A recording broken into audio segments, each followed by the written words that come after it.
Okay, next fifth sum. Check the following for equality and if they are equal, mention the property. அதாவது ஒரு some கொடுத்துருக்காங்க, அதை நம்ம இங்கே ஒரு சம் கொடுத்துருக்காங்க, இங்கே ஒரு சம் கொடுத்துருக்காங்க, ரெண்டே செக் பண்ணால் நம்மளுக்கு ஆன்சர் ஈக்குவலாக வந்துச்சுன்னா அது என்ன ப்ராப்பர்ட்டியில் கொடுத்துருக்காங்க நம்ம மென்ஷன் பண்ணணும். அப்படி ஆன்சர் ஈக்குவலாக வரலைன்னா நாட் ஈக்குவல்னு ரைட் பண்ணணும். ஓகேவா? அப்போ செக் பண்ணிடலாமா? ஃபஸ்ட்டு இதை ரைட் பண்ணுறேன். ஃபஸ்ட்டு ஒன்று ப்ளஸில் இருக்குது, ஒன்று மைனஸில், ரெண்டு வேறு வேறு சைனாக இருக்குது. அப்போ நம்ம என்ன பண்ணணும்? மைனஸ் பண்ணணும். ஸோ -13 இங்கே +8 என்ன ஒரு மைனஸ் பண்ணால் 5 பெரிய நம்பரோட சைன் போடணும். ஓகேவா? அப்போ இதுக்கு என்ன ஆன்சர் வரும்? -5 கண்டுபிடிச்சிட்டோம். Next into 7. இப்போ என்ன பண்ணணும்? ஃபஸ்ட்டு இங்கே சைன் மைனஸ் இருக்குது, இங்கே வந்து ப்ளஸ், ரெண்டு வேறு வேறு சைனை மல்டிபிள் பண்ணால் ஆன்சர் என்ன வரும்? -5. நெக்ஸ்ட் டேபிள் சொல்லுங்கள். 5 7s are 35.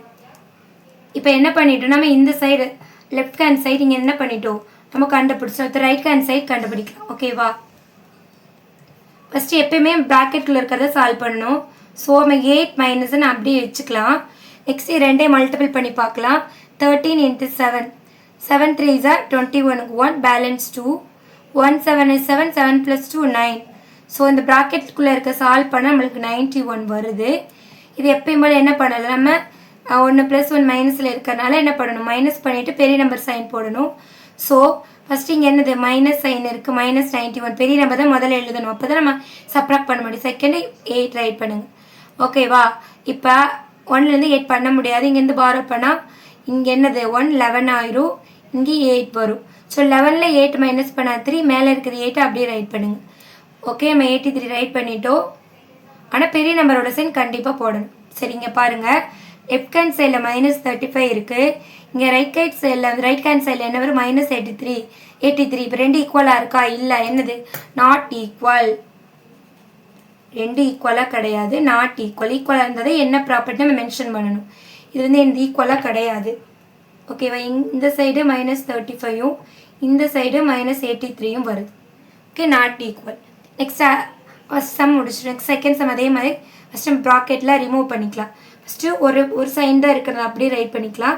இங்கே ரெண்டு வேறு வேறு சைன் வந்து மல்டிபிள் பண்ணுறப்ப மைனஸ் வரும். ஓகே, இப்போ நான் ஒரு இது நம்ம பண்ணிட்டோம். நெக்ஸ்ட்டு அந்த இன்ட்டு -4 அப்படியே எழுதுங்க. ஓகேவா? இது LHSனால் லெஃப்ட் ஹேண்ட் சைடு. இப்போ ரெண்டுமே சேம் சைனாக இருந்தால் ஆட் பண்ணணும். ஆட் பண்ணால் 14 வரும். அதே சேம் சைன் தான் போடணும். இன்ட்டு அந்த -4. ஃபஸ்ட்டு நம்ம என்ன பண்ணலாம்? நம்ம சைனை மல்டிபிள் பண்ணிக்கலாமா? மைனஸ் இன்ட்டு மைனஸ், சேம் சைனை மல்டிபிள் பண்ணால் ப்ளஸ், இது ரெண்டையும் மல்டிபிள் பண்ணி பார்க்கலாம். 14ஐயும் 4ஐயும் மல்டிபிள் பண்ணால் 4 4 16க்கு 1, 6 பேலன்ஸ் இங்கே 1, 1 4 is 4, 4 + 1 5. ஓகேவா? அப்போ நம்மளுக்கு என்ன வருது? 56 வருது இந்த சைடு. இப்போ இந்த சைடு அதே மாதிரி என்ன பண்ணலாமா? ஒர்க் அவுட் பண்ணி பார்க்கலாமா? சரி, இப்போ ஃபஸ்ட்டு இந்த ப்ராக்கெட் ரிமூவ் பண்ணிக்கிறேன். ரைட் ஹேண்ட் சைட் -6, இந்த மைனஸ் அப்படியே ப்ராக்கெட் இருக்கிறத ஃபஸ்ட் நம்ம கண்டுபிடிக்கணும். ஓகேவா? இப்போ பாருங்கள், இப்போ இங்கே ப்ளஸ் சைனு, இங்கே மைனஸ் சைன், வேறு வேறு சைனை மல்டிபிள் பண்ணுறப்ப மைனஸ் வரும். 8 4s are 32. ப்ராக்கெட்டுக்குள்ளே பண்ணிட்டோமா? நெக்ஸ்ட் பாருங்கள், -6, இங்கே ரெண்டு சைன் இருக்கா? சேம் சைனை மல்டிபிள் பண்ணால் ப்ளஸ், இங்கே 32 வரும். இப்போ பாருங்கள், ஒரு மைனஸ் ஒன்று ப்ளஸ்னாவே என்ன? டிஃப்ரெண்ட் சைன் வந்தாவே சப்ராக்ட் பண்ணணும். ஸோ 32ல் 6 சப்ராக்ட் பண்ண என்ன வரும்? இங்கே 12 ஆயிரும், இங்கே 2 ஆயிரும் பாரோ பண்ணால். ஸோ இங்கே 6, இங்கே 2, ப்ளஸ் சைன் பெரிய நம்பர் சைன் போடணும். ஸோ இங்கே +26 வருது. நல்லா பார்த்துக்குங்க, ரெண்டு பக்கம் ஈக்குவல் ஆன்சர் வரல. இங்கே +56, இங்கே +26 வருது. ஆனால் நல்லா பார்த்துக்குங்க, ஃபஸ்ட்டு சம் சரி செகண்ட் சம் சரி 3 நம்பருமே சேமாக தான் இருக்குது. ஆனால் ப்ராக்கெட் மட்டும்தான் சேஞ்ச் பண்ணியிருக்காங்க. ஓகேவா? ஆனால் ஃபஸ்ட்டு சம்மும் ஈக்குவலாக வரல, இதுவும் ஆன்சர் ஈக்குவலாக வரல. So not equal. சரி, ஓகே ஓகே இதில் இன்னொரு சம் இருக்குது, அதை நம்ம பார்க்கலாம். ஓகே, நெக்ஸ்ட்டு ஃபிஃப்த்து சம்மில் இன்னும் தேர்ட் சம் இருக்குது. இதையே செக் பண்ணி பார்த்தாலும் ஈக்குவலாக வருதா இல்லை நாட் ஈக்குவலான்னு பார்க்கலாம். ஃபஸ்ட்டு எப்பயும் போல் நம்ம என்ன பண்ணலாம்? லெஃப்ட் ஹேண்ட் சைட் கண்டுபிடிக்கலாம். ஃபஸ்ட்டு என்ன பண்ணால் இந்த ப்ராக்கெட்டில் ரிமூவ் பண்ணி ஒரே சைனாக கொண்டு வந்துக்கலாம். ஃபஸ்ட்டு 3 இன்ட்டு, ஓகேவா, அந்த -4 அப்படியே ப்ராக்கெட் எடுத்து ரைட் பண்ணிக்கோங்க. இங்கே ரெண்டுமே டிஃப்ரெண்ட் சைன் மல்டிபிள் பண்ணுறப்ப நம்மளுக்கு என்ன வரும்? மைனஸ் வரும். அந்த 10 அப்படியே ரைட் பண்ணுங்க. ஓகேவா? சரி.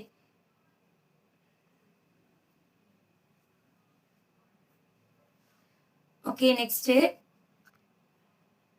3 இன்ட்டு இது ரெண்டுமே மைனஸ் இருந்தா ஆட் பண்ணிட்டு அதே சேம் சைன் போடுறோம். ஆட் பண்ணா 14 சேம் சைன் மைனஸ். இது ரெண்டும் என்ன பண்ணணுமோ மல்டிபிள் பண்ணணும். ஸோ மல்டிபிள் பண்ணனா 14ஐயும் 3 மல்டிபிள் பண்ணுங்க. 4 3 are 12க்கு 2 பேலன்ஸ் 1 1 3 is 3 3 plus 1 4 42. அப்போ நமக்கு 42 ஆன்சர் வருது. இங்க பிளஸ் இருக்கு, இங்க மைனஸ் டிஃபரன்ஸ் சைன் இருக்கு. அப்போ ஆன்சர் இஸ் மைனஸ். ஓகே, இதை நம்ம ரைட் பண்ணிட்டோம். மைனஸ் 42 வருது.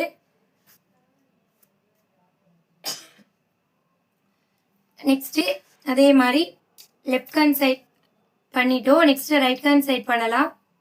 அதுக்கு ஃபர்ஸ்ட் என்ன பண்ணணும்னா இது ரெண்டே மல்டிபிள் பண்ணணும். அது ஃபர்ஸ்ட் என்ன பண்ணிக்கலாம், சைனை பண்ணிக்கலாம். இங்க பிளஸ் இருக்கு, இங்க மைனஸ், டிஃபரன்ஸ் ஆன்சர் வந்து மைனஸ் சைன்ல தான் வரும். 3 4 are 12. Okay, next plus sine போடுங்க. ஓகேவா? நெக்ஸ்ட் இங்க பிளஸ் இருக்கு, இங்க மைனஸ், டிஃபரன்ஸ் சைனால மல்டிபிள் பண்ணா நம்மளுக்கு மைனஸ் வரும். 3 10s are 30. ஓகேவா? சரி, நெக்ஸ்ட் என்ன பண்ண, ப்ராக்கெட் ரிமூவ் பண்ணிங்க. மைனஸ் 12 ரெண்டுமே டிஃபரன்ஸ் சைனை மல்டிபிள் பண்றப்ப மைனஸ். ஓகே, இந்த 30 இங்க அப்படியே போட்டுருங்க. இப்போ ரெண்டுமே மைனஸ் சைன் வந்து என்ன பண்ண சொல்லியிருக்கேன், ஆட் பண்ணிட்டு மைனஸ் சைன் போடணும். ஆட் பண்ணிட்டா 42 வரும். சேம் சைன் போடணும். இப்போ நீங்க பாத்தீங்கன்னா தெரியும், இங்கேயும் மைனஸ் 42 வருது, இங்கேயும் மைனஸ் 42 வருது. ஸோ எப்படி இருக்கு, ஈக்குவலா இருக்கு. என்ன ப்ராப்பர்ட்டி கண்டுபிடிங்க பார்க்கலாம். அதாவது இங்க இன்டர் இருக்கு, இங்க பிளஸ் இருக்கு. ஓகேவா? அந்த 3 வந்து இதுக்கும் கொடுத்துருக்காங்க, அந்த 3 10க்கும் கொடுத்துருக்காங்க. அப்புறம் என்ன ப்ராப்பர்ட்டியா இருக்கும்? Very good. This is a distributive property of multiplication with என்னது, addition. distributive property.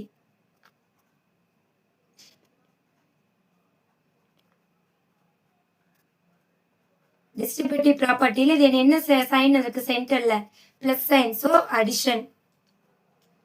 distributive property of addition. ஈக்குவலா வந்துச்சுன்னா என்ன ப்ராப்பர்ட்டி நீங்க மென்ஷன் பண்ணணும். ஓகேவா? இங்க இன்ட்டு அப்புறம் பிளஸ் வந்திருக்கு. இந்த 3 மைனஸ் 4க்கும் கொடுத்துருக்காங்க, இந்த 3 மைனஸ் 10 கொடுத்துருக்காங்க. அப்பனா 3 டிஸ்ட்ரிபியூட் பண்ணியிருக்காங்க. So distributive property. இங்க பிளஸ் இருந்தா இங்க அடிஷன் எழுதுங்க, இங்க மைனஸ் சைன் இருந்து சப்ராக்ஷன் எழுதுங்க. அவ்வளவுதான். இப்போ 5th சம் உங்களுக்கு கம்ப்ளீட்டா புரிஞ்சிருக்கும்னு நினைக்கிறேன். ஓகே, 6th சம்க்கு போலாம்.